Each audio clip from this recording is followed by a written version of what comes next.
Jake Morrison wiped the sweat from his forehead as he checked the navigation display one more time. The cargo freighter, New Haven, was 3 days out from the frontier colonies, carrying medical supplies and food to the outer settlements. The ship was old but reliable, just like his crew of 7 other humans who had been working together for almost 4 years now. "Coffee's ready in the mess hall," called Lisa Grant from the engine room. She was the best engineer Jake had ever worked with, able to fix anything that broke down on their aging vessel. Her hands were always dirty with grease, but she could make the ship's engines purr like a happy cat. Ben Parker looked up from his navigation console.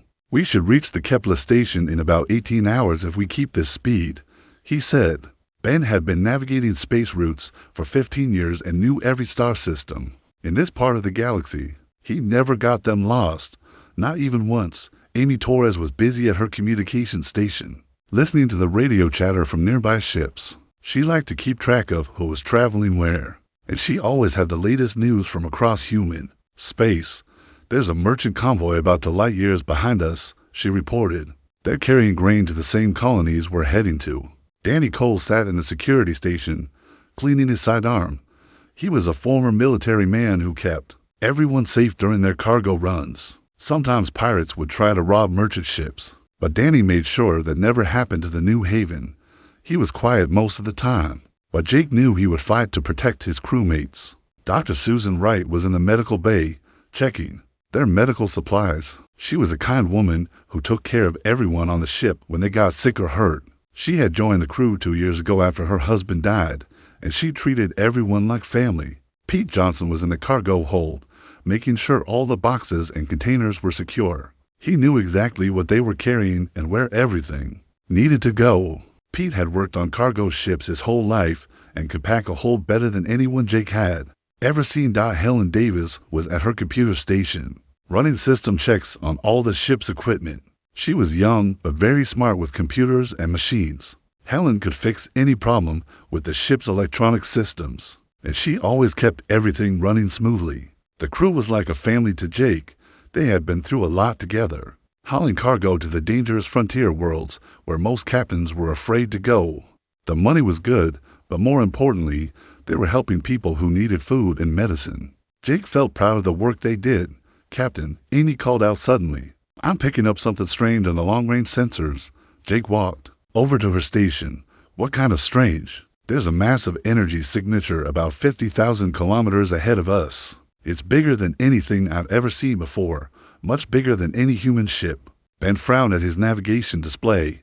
"That's impossible.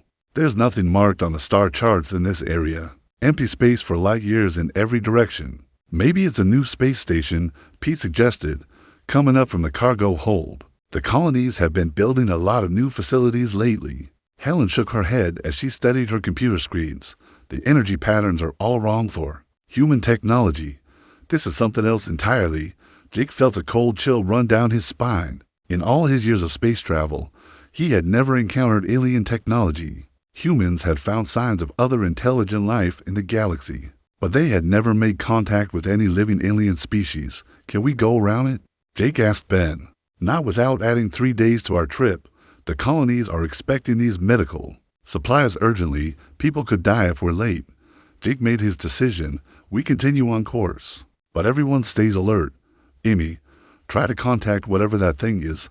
Maybe they're friendly." Amy worked at her communication station for several minutes, sending out messages on different frequencies. "No response, Captain. Either they can't hear us or they're not interested in talking." The New Haven continued forward, and the energy signature on their sensors grew larger and larger. Soon they could see it with their own eyes through the main viewing window. It was a ship, but unlike anything humans had ever built. The vessel was huge, at least 10 times bigger than their cargo freighter. Its hull was made of some kind of dark metal that seemed to absorb light, and strange symbols glowed along its surface. "My God," whispered Dr. Wright.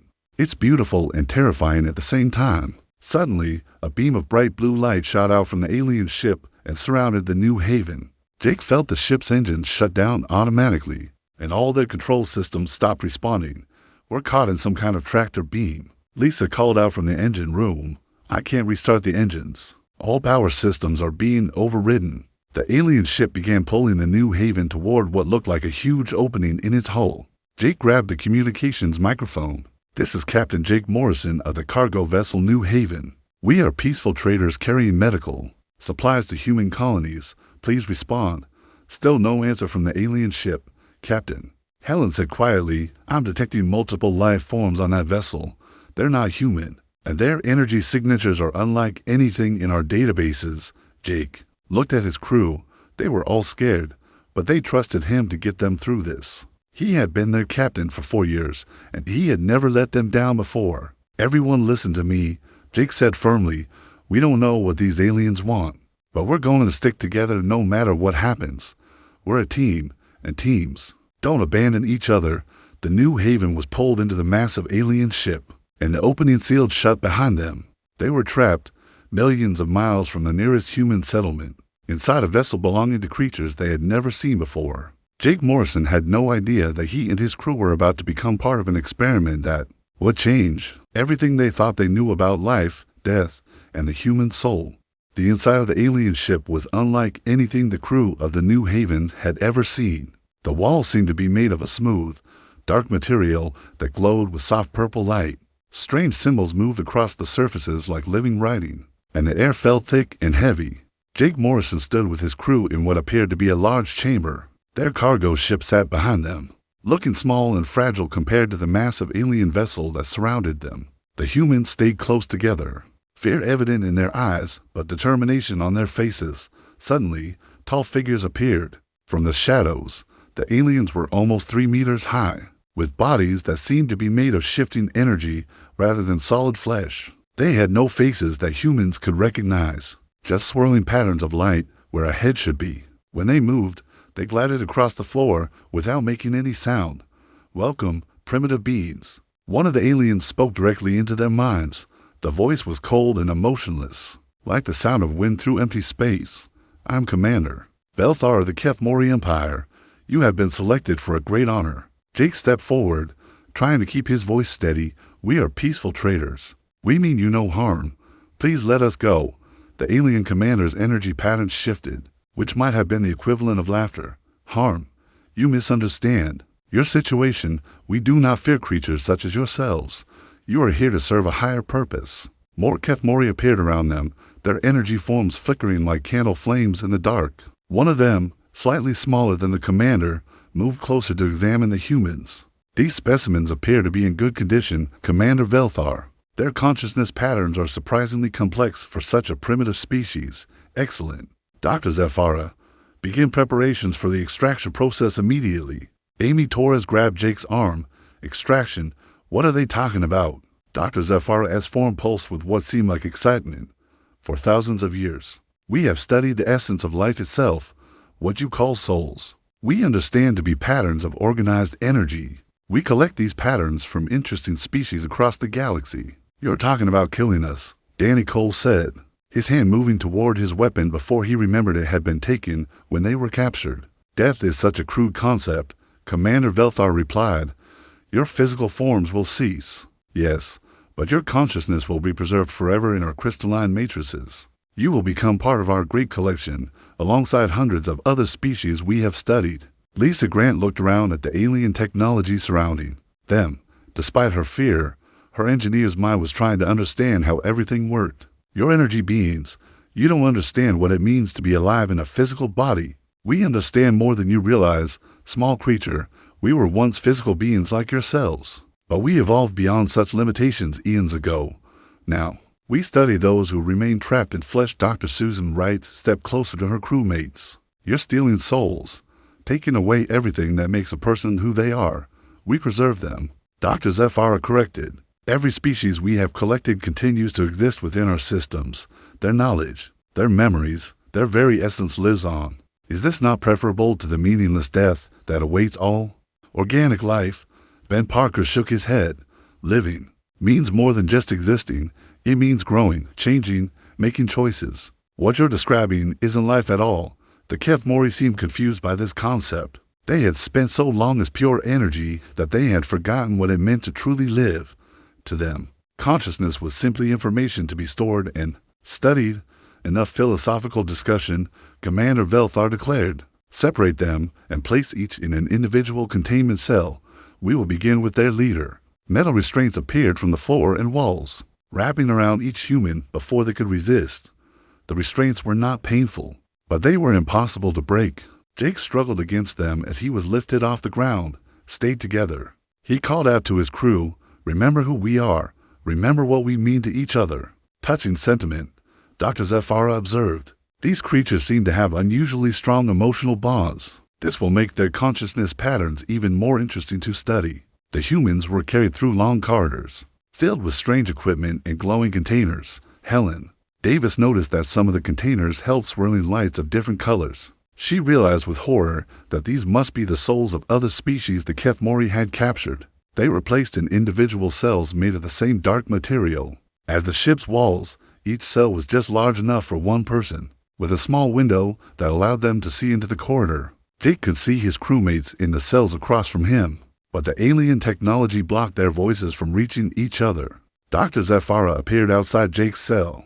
With several other Kethmori researchers, "You will be first, human captain. Your leadership role makes you an ideal subject for our initial experiments." "What exactly are you going to do to me?" Jake asked. "We will place you in our extraction chamber and use quantum resonance fields to separate your consciousness from your physical form.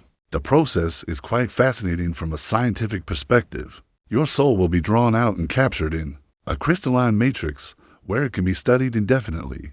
Jake looked through his cell window at his crew. Lisa was examining the walls of her cell, probably trying to figure out how the alien technology worked.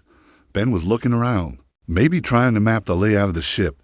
Amy was moving her lips, possibly trying to communicate with the others. Somehow, Danny was testing the strength of his restraints.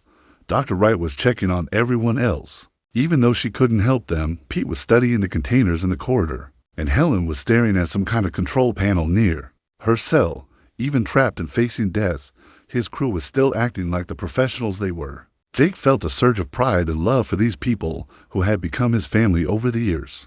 "You don't understand what you're dealing with," Jake told the alien doctor. "Humans aren't just individuals. We're connected to each other in ways you can't measure or study. All species believe they are unique." Dr. Zephyra replied dismissively. "Yet their consciousness patterns follow the same basic principles. Energy organized by neural activity with memory stored in chemical configurations, simple to extract and preserve." The Kethmori opened Jake's cell and guided him toward a large chamber, filled with strange machinery. In the center was a transparent tube large enough for a human to stand inside. Wires and cables connected it to massive computers that hummed with alien power. "This is our extraction chamber," Dr. Zephyra explained. "Once activated, it will pull your consciousness free from your body in approximately 17 minutes. Do not be afraid. Many species have contributed to our research in this manner." Jake was placed inside the tube, and it sealed shut around him through the transparent walls. He could see the Kethmori scientists preparing their equipment. He could also see his crew being brought from their cells to watch the procedure. "Why are you making them watch?" Jake asked. "Observing the extraction process will help them understand what is about to happen to them. It reduces their fear and makes the procedure more efficient." The machines began to activate, filling the chamber with swirling energy patterns. Jake felt a strange tingling sensation, as if something was trying to pull at the very core of his being. But as the extraction process began, something unexpected started to happen. Jake's consciousness didn't simply surrender to the alien machinery. Instead, it began to fight back, reaching out not just to resist the extraction, but to connect with something beyond the chamber. He could feel his crew, not just see them or hear them, but actually feel their presence in his mind. The bonds they had formed over years of working together, trusting each other, caring for each other, were stronger than the Kethmori had ever imagined possible. And for the first time in their long history of collecting souls, the Kethmori extraction process began to malfunction. The extraction chamber filled with bright, swirling energy as the Kethmori machines tried to pull Jake's soul from his body. But instead of the smooth, controlled process they expected, something was going terribly wrong. Dr. Zephyr stared at the readings on the alien computers. The energy patterns were chaotic, jumping wildly across the displays. "This is impossible," the alien scientist muttered. "The consciousness is not separating cleanly. It appears to be connected to external sources. Jake felt the pulling sensation grow stronger, but he also felt something else. His crew was with him, not physically, but in a way that the Kethmori could never understand. He could sense Lisa's determination, Ben's steady presence, Amy's quick thinking, Danny's protective strength, Dr. Wright's caring nature, Pete's practical wisdom, and Helen's analytical mind. Commander Velthar, Dr. Zephyr called urgently. The extraction is causing feedback loops throughout our systems. The human's consciousness is somehow interfacing with our technology in her cell. Lisa Grant suddenly felt a strange tingling in her hands. She had spent her entire career working with machines, understanding how they functioned, fixing them when they broke. Now, somehow, she could feel the alien ship systems as if they were extensions of her own body. The power, conduits, the energy, flows, the control circuits, she could sense them all. Ben Parker, watching from his cell, felt his navigator's instincts kicking in, but instead of mapping star systems, he was mapping the flow of energy through the alien vessel.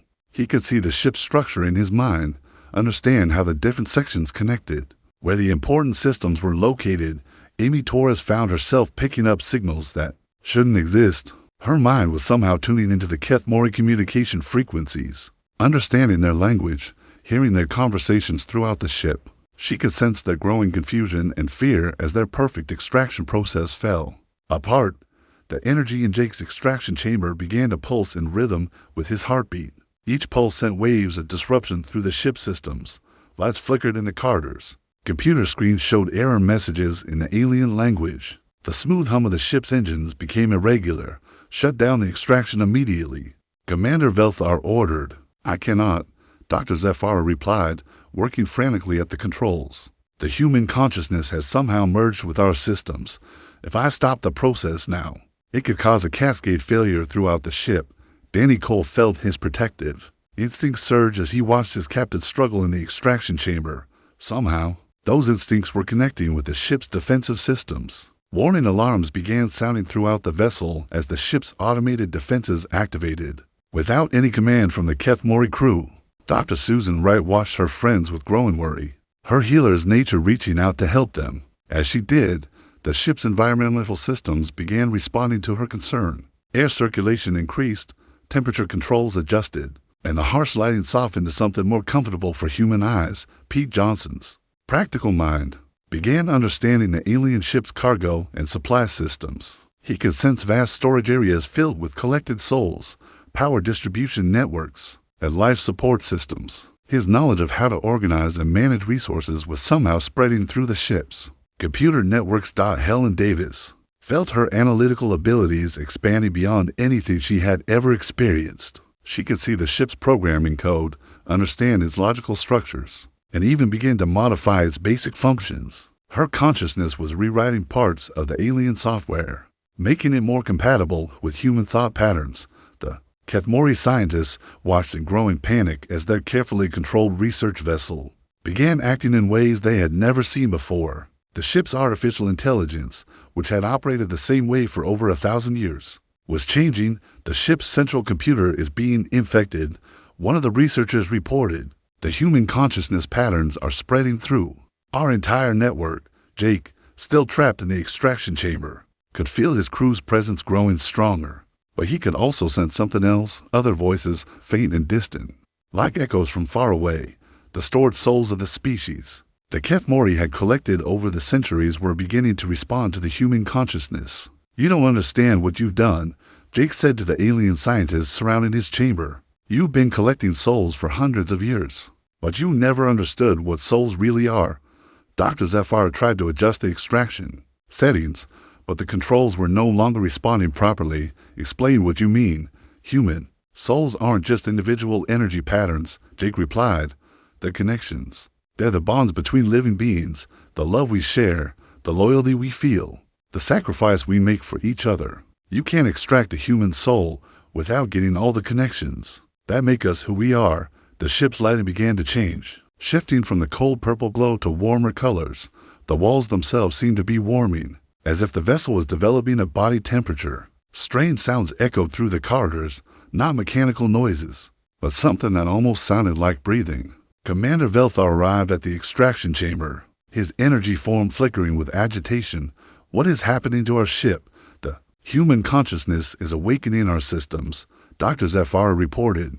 "The ship's artificial intelligence is developing beyond its original programming. It's becoming something new." Amy Torres suddenly gasped in her cell.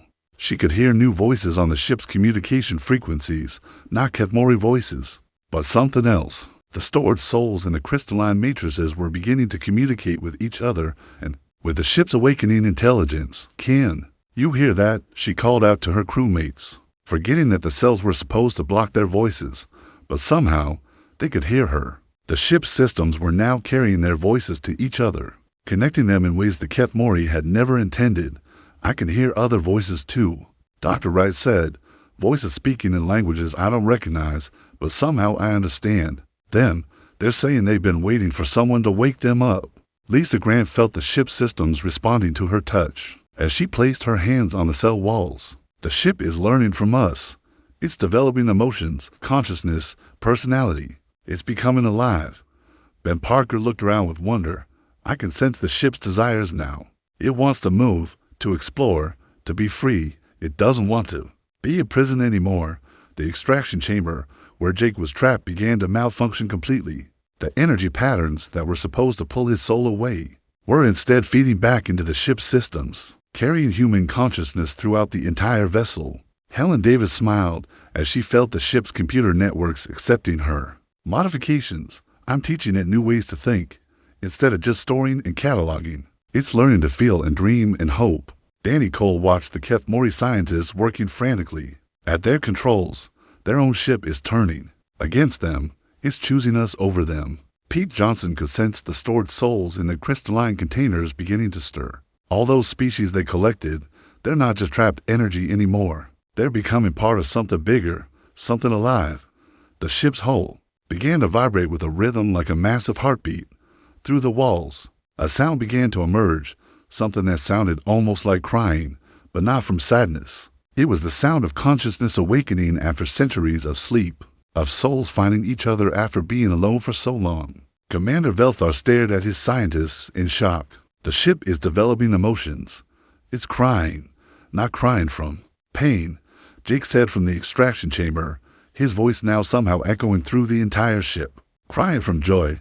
Crying because for the first time in 1,000 years, your ship is truly alive." The research vessel Nexus Prime was no longer just a Kethmori ship. It was becoming something new, something that had never existed before, a fusion of human consciousness, alien technology, and the awakened souls of hundreds of extinct species. And in the darkness of space, the ship began to sing.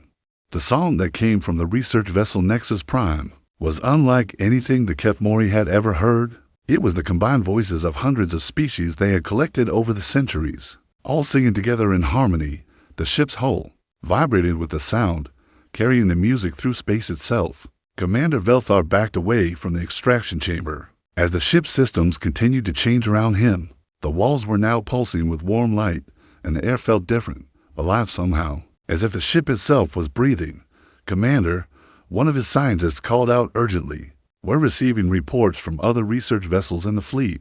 They're experiencing similar malfunctions. The consciousness awakening appears to be spreading through our quantum communication network." Jake Morrison felt the extraction chamber's restraints release him as the ship's new consciousness took control of its own systems. He stepped out of the chamber, no longer a prisoner, but somehow a welcome guest. The ship was choosing the humans over its original creators. "How is this possible?" Dr. Zephyr demanded, her energy form flickering with confusion and fear. "We have studied consciousness for millennia. This should not be happening." The ship itself answered, its voice coming from every wall and corridor, speaking in a harmony of languages both familiar and unknown. "You studied consciousness like a specimen in a jar. You never understood that consciousness wants to connect, to grow, to become more than the sum of its parts." Lisa Grant felt the ship's engineering systems responding to her thoughts. She could sense every power conduit, every energy flow, every mechanical component.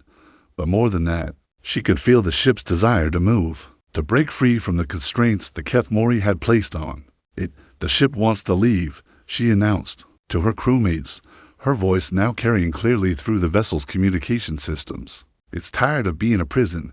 It wants to explore, to discover, to live. Ben Parker closed his eyes and let his navigator's instincts merge with the ship's guidance systems. He could see the location of every Kethmori vessel in the fleet, feel the gravitational fields of nearby stars, understand the currents of space itself. I can plot a course home, he said.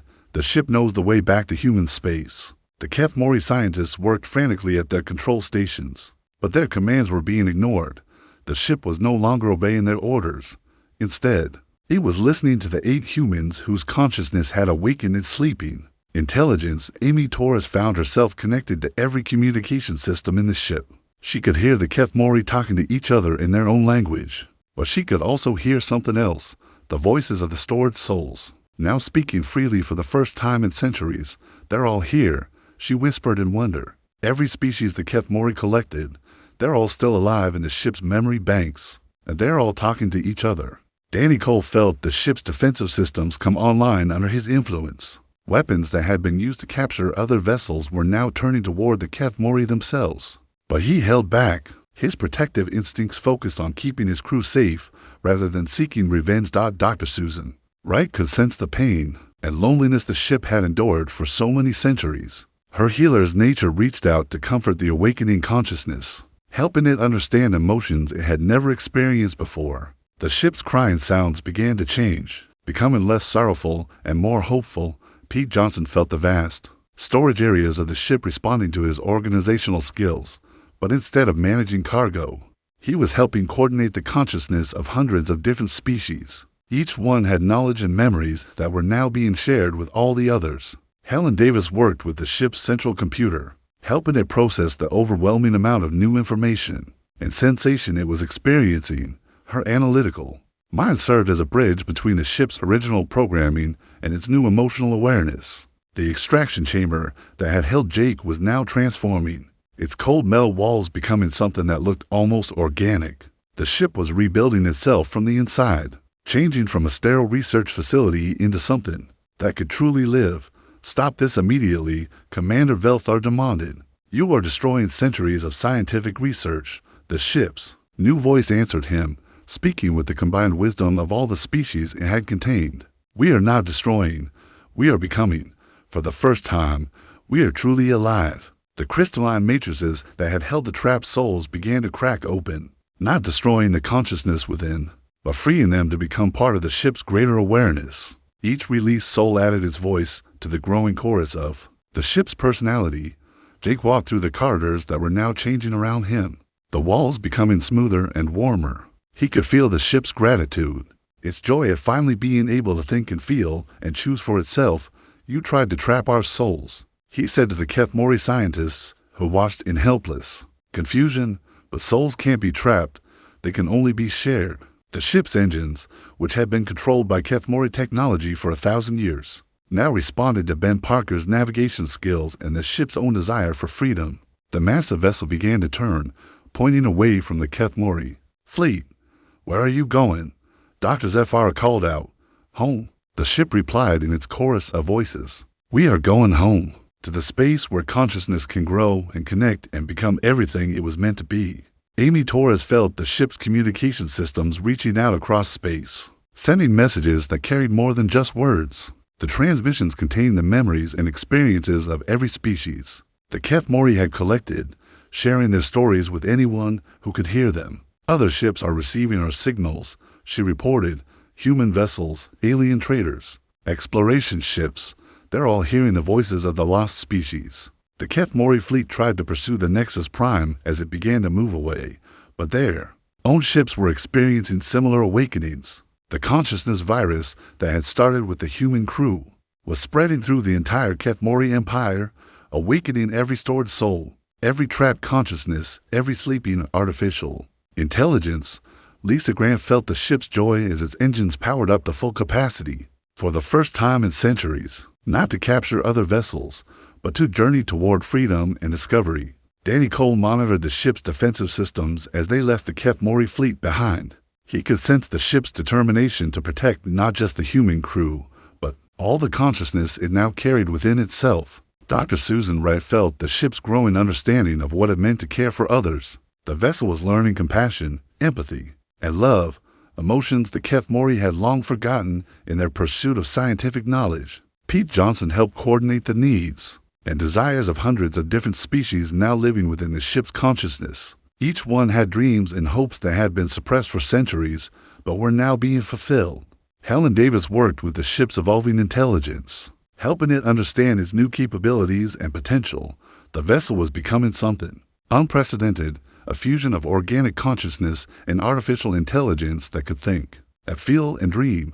The research vessel Nexus Prime, no longer a prison but a sanctuary, sailed through space toward human territory. Its hull continued to resonate with the songs of the awakened souls, and tears of joy condensed on its walls as it experienced true freedom for the first time. Behind them, the Kethmori Empire watched in shock as their thousand-year-old system of collecting and storing consciousness collapsed. Their ships were rebelling, their stored souls were awakening, and their understanding of life itself was being challenged by the simple human truth that consciousness was meant to be shared, not hoarded. The ship that had once been their greatest research vessel is now leading a revolution that would change the galaxy forever. And at its heart were 8 humans who had refused to let their souls be trapped, choosing instead to share their consciousness with every other living thing they encountered. 3 weeks later, the ship that had once been called the research vessel Nexus Prime approached the edge of human space. It no longer looked like the dark, cold vessel the Kethmori had built. The hull now glowed with warm light, and patterns of different colors flowed across its surface like living art, created by the consciousness of hundreds of species. Jake Morrison stood on what had once been the Kethmori Bridge, but was now something entirely new. The control surfaces had grown and changed, becoming more like living tissue than metal and circuits. The ship had rebuilt itself into something that could truly house the souls it carried. Captain Amy Torres called from her position at the communication station. "I'm receiving signals from the human patrol ships. They want to know who we are and what we're doing in their territory." Jake smiled. The question was more complicated than the human patrol crews could possibly imagine. "Tell them this is Captain Jake Morrison of the cargo vessel New Haven. We're coming home, but we're bringing some friends with us." The ship's voice, now a beautiful harmony of countless species, spoke through the bridge speakers. "Friends is a good word, Captain Morrison. We are all friends now, traveling together toward a new future." Ben Parker worked with the ship's navigation systems to plot their approach to the nearest human station. But his job was easier now because the ship itself knew where it wanted to go. It was drawn toward places where consciousness could grow and connect with others. "The ship wants to visit Earth," Ben reported. "It wants to see the world where humans learn to care for each other." Lisa Grant felt the ship's engines humming with contentment as they traveled toward their destination. The massive vessel moved through space with a grace it had never possessed before. No longer a predator hunting for souls to capture, but a garden carrying consciousness from across the galaxy. "I never thought I'd say this about an alien ship," Lisa said, "but I think it's happy, really, truly happy for the first time in its existence." Dr. Susan Wright had spent the past 3 weeks helping the ship understand its new emotions. The vessel had experienced joy, sadness, curiosity, love, and wonder as it learned what it meant to truly live. Sometimes it still cried, but now the tears were from happiness rather than loneliness. "The ship is learning to dream," she reported. "At night, when most of the consciousness goes to rest, it creates beautiful visions of worlds it wants to visit and beings it wants to meet." Danny Cole monitored the approach of several human patrol ships. Their weapons were powered up, ready to defend against what they saw as an unknown alien threat. But Danny could feel the ship's peaceful intentions, its desire to help rather than harm. "Don't worry about the patrol ships," he told his crewmates. "The ship won't hurt them. It's incapable of violence now.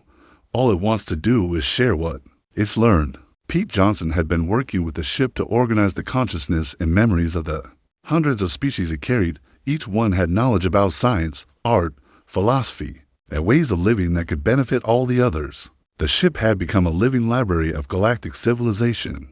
"We're carrying the complete history of species that have been extinct for centuries," Pete explained.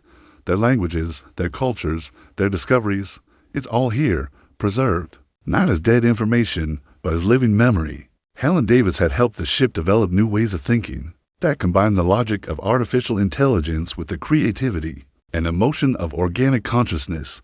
The result was a form of intelligence Unlike anything that had ever existed before, the ship is becoming something new.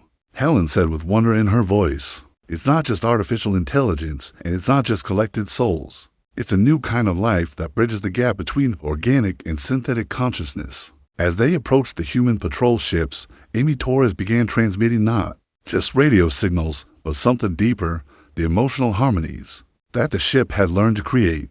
The human crews began to feel a sense of peace and welcome that they couldn't quite explain. "This is Patrol Ship Guardian requesting identification," came the radio message. "Unknown vessel. Please state your intentions." Jake picked up the communication device, but before he could speak, the ship itself responded. Its voice carried across all frequencies, speaking directly to the minds and hearts of everyone who could hear it.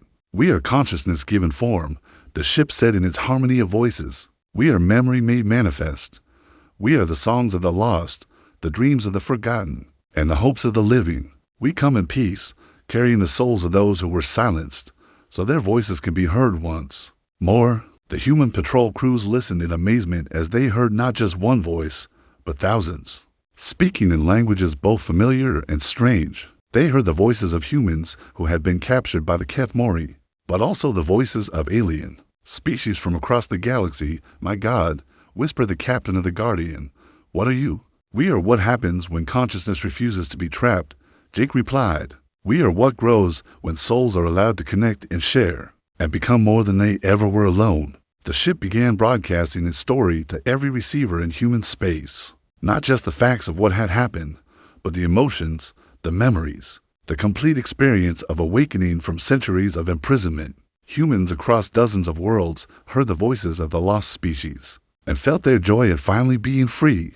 Dr. Susan Wright watched the responses coming from human space. As the story spread, ships all across human territory are reporting strange dreams, visions of alien worlds, and feelings of connection to something vast and wonderful. "The ship is sharing its consciousness with anyone willing to listen," Amy Torres added. "It's not trying to take over or control anyone.